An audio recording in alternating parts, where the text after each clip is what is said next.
আজকে আপনাদের সাথে শেয়ার করছি আমার জীবনের ১ম বার ওমানিয়ান মাছের রান্না। নতুন দেশে নতুন ধরনের মাছ দিয়ে রান্না কেমন হবে, স্বাদ কেমন? সেটা নিয়ে আমার অনেক কৌতূহল ছিল।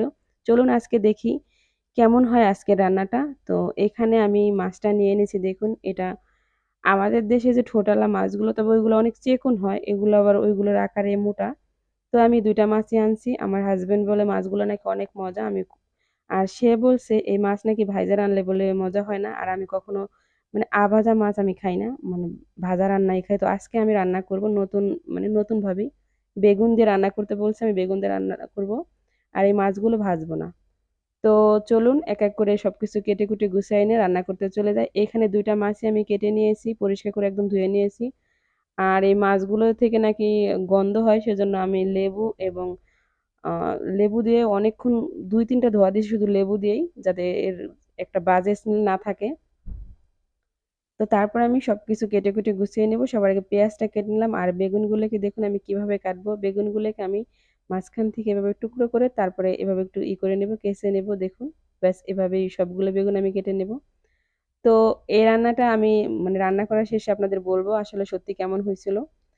তো এখানে সবকিছু গোছানো রেডি। চলে যাব রান্না করার জন্য। আমি শুধু বেগুন দিয়ে রান্না করব। আপনারা চাইলে যেকোনো কিছু দিয়েই রান্না করতে পারেন। আর এটা অনেকটা আমাদের দেশে যে ঠোঁটা আমরা আমাদের গ্রামের আঞ্চলিক ভাষায় কাইল্যা মাছ বলে।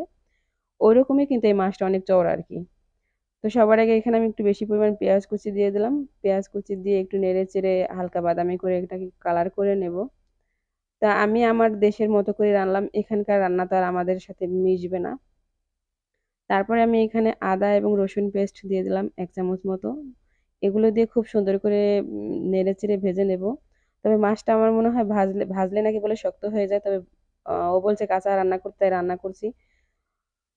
তো রান্না করার শেষে বলব কেমন হয়েছে। তো এখানে আমি লবণ দিয়ে দিলাম। লবণটা দিয়ে তারপর পানি দিয়ে দিলাম। পানি দিয়ে এক, এক করে এখানে মসলাগুলো দিয়ে দেব। এখানে সবার আগে আমি মরিচের গুঁড়া আমি ঝালটা একটু কম খাই সেজন্য আমি এখানে ১ চামচ দিলাম। আপনাদের ঝাল যে যেমন খাবেন অবশ্যই ওরকম দিবেন। হলুদের গুঁড়া দিয়ে দেব আমি 1/2 চামচ। আর সবথেকে বেশি ভালো হয় বাটা মসলা দিয়ে রান্না করলে। বেগুন আমি সবসময় দেশে থাকতে বাটা মসলা দিয়ে রান্না করতাম। তো এখানে তো আমার কাছে বাটা নাই। আদা, রসুন তারপরে পেঁয়াজ এগুলো বেটে রান্না করলে সবচেয়ে বেশি মজা হয়। এভাবে বেগুন রান্না করলে। তো তারপরে আমি এখানে হলুদের গুঁড়া, জিরার গুঁড়া, ধনিয়ার গুঁড়া সবকিছু আমি জিরার গুঁড়া ও ধনিয়ার গুঁড়া এগুলো আমি 1/2 চামচ করে দিয়ে দিলাম। আর একটু গোলমরিচের গুঁড়া দিয়ে তারপর সব মসলাটাকে করে নেব। নেড়েচেড়ে মিশিয়ে নিয়ে ঢাকনা দিয়ে এখন ঢেকে দিব। ঢাকনা দিয়ে ঢেকে মসলাটাকে খুব সুন্দর করে কষিয়ে নেব। দেখুন তেল ছেড়ে দিয়েছে। এ পর্যায়ে আমি সেই মাছগুলো এখানে দিয়ে কষিয়ে নিব। যেহেতু আমি মাছটা ভাজি নাই। দেখুন মাছগুলো দিয়ে কষিয়ে নিতে হবে। অনেকটা ইলিশ মাছ যেরকম আমরা কষাই ওরকম কষিয়ে নিতে হবে। একটু নেড়েচেড়ে তারপরে এখানে আমি হালকা একটু পানি দিয়ে দিব যাতে মাছটা একটু সেদ্ধ হয়ে যায়। এরপর ঢাকনা দিয়ে ঢেকে দেব। ঢেকে মাছটাকে ৩-৪ মিনিট একটু কষায় নিব। আর এই মাছটা আসলেই কষানোর পরে অনেকটা শক্ত হয়ে গেছে। আর দেখুন কিরকম পেটটা আর একটা কথা এই যে মাছটার ভিতরে ময়লা থাকে এজন্য আমার হাসব্যান্ড এই মাছটাকে কেটে দিয়েছে একদম পুরা পেটটা ফেলে পেটের ভিতর থেকে সবকিছু বের করে একদম পরিষ্কার করে ধুয়ে নিয়েছি। তো দেখুন আরেকটু ঢাকনা দিয়ে খুব সুন্দর করে মাছটাকে আমি কষিয়ে তারপর মাছটাকে তুলে নেব। না হলে বেগুনের সাথে এই মাছটা যদি আরো কষাই তাহলে মাছটা ভেঙে যাবে। মাছটাকে আমি উঠিয়ে নেব। ভিডিওর এই পর্যায়ে যারা আসছেন এখনো একটা লাইক দেন নাই, প্লিজ একটা লাইক দিবেন। আর এই রান্নাটা কেমন হলো সেটাও কিন্তু সুন্দর একটা কমেন্ট করে জানাবেন। তো মাছগুলো তোলার পর আমি সবগুলো বেগুন এখানে দিয়ে দেব। আপনারা চাইলে অনেকেই বেগুনটা ভেজে নেয়। আমিও নেই মাঝে, মাঝে অনেক রেসিপি করার জন্য ভেজে। তবে এই রেসিপিটা যদি করেন তাহলে ভেজেও নিতে পারেন, সেটাও অনেক মজা হয়। তো বেগুনটা আমি ভাজিনি এমনি দিয়ে দিলাম। আর এই বেগুনটা হলো ইন্ডিয়ান বেগুন, একদম বাংলাদেশের মতোই। এখানকার ওমানি বেগুন না এটা। তো আমি ওই বেগুনটাই আনছি যদিও একটু দামে বেশি, তারপরে এটা খেতে দারুণ মজাও হয়েছিল। দেখুন বেগুনটা দিয়ে খুব সুন্দর করে কষায় নিচ্ছি, একদম কমে গেছে, কতটুকু হয়ে গেছে বেগুন। তো এরপরে এখানে আমি গরম পানি দিয়ে দেব অল্প পরিমাণ, যতটুকু আপনারা ঝোল রাখবেন ততটুকু দিয়ে দিবেন। একটু গরম পানি যেহেতু দিয়েছি তার জন্য ফোটার অপেক্ষা করতেও হবে না। আমি এখনই মাছটাকে দিয়ে দেব। আপনারা যদি ঠান্ডা পানি অবশ্য দিবেন না এই পর্যায়ে, কারণ সবকিছু সেদ্ধ হয়ে গেছে। এই পর্যায়ে ঠান্ডা পানি দিলে স্বাদটা নষ্ট হয়ে যাবে। তো দিয়ে তারপর হালকা হাতে একটু নাড়াচাড়া দিয়ে মিশিয়ে নেব।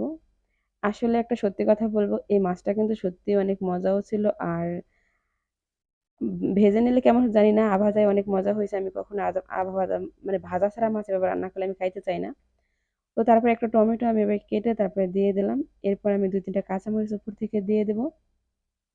দিয়ে তারপর ঢাকনা দিয়ে এটাকে ৩-৪ মিনিট রান্না করব যাতে খুব সুন্দর করে ঝোলটা ফুটে ওঠে। তো দেখুন একদম ঝোলটা ফুটে উঠছে। এ পর্যায়ে লবণটা একটু চেক করে নিবেন যে কেমন হয়েছে, একটু ঝাঁকি দিয়ে দিলাম যাতে মাছটা না ভাঙে। তো সর্বশেষ যেটা দিব আমি ধনিয়া পাতা কুচি দিয়ে দেবো। আপনাদের কাছে যদি ধনিয়া পাতা না থাকে তাহলে জিরার গুঁড়া দিবেন, ভাজা জিরার গুঁড়া সেটা দিলেও হবে। তো ধনিয়া পাতা দিয়ে আমি ১ থেকে ২ মিনিট এটাকে রেখে তারপরে চুলার জালটাকে অফ করে দিয়ে আমি পরিবেশন করে নেব। তো আমার রান্নাটা একদম ফাইনালি রেডি হয়ে গেছে। আমি পরিবেশন করেছি দেখুন। এটা গরম ভাতের সাথে জাস্ট জমে যাবে।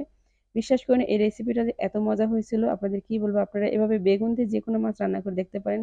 খুব মজা হয়।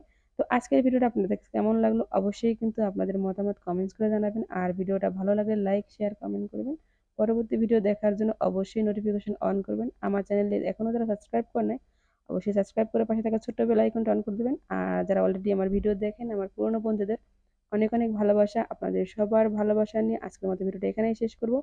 পেজ থেকে দেখলে অবশ্যই পেজটিকে ফলো, লাইক, শেয়ার করবেন। ভালো থাকবেন, সুস্থ থাকবেন। আসসালামু আলাইকুম ওয়া রাহমাতুল্লাহি ওয়া বারাকাতুহু। আল্লাহ হাফেজ বন্ধুরা।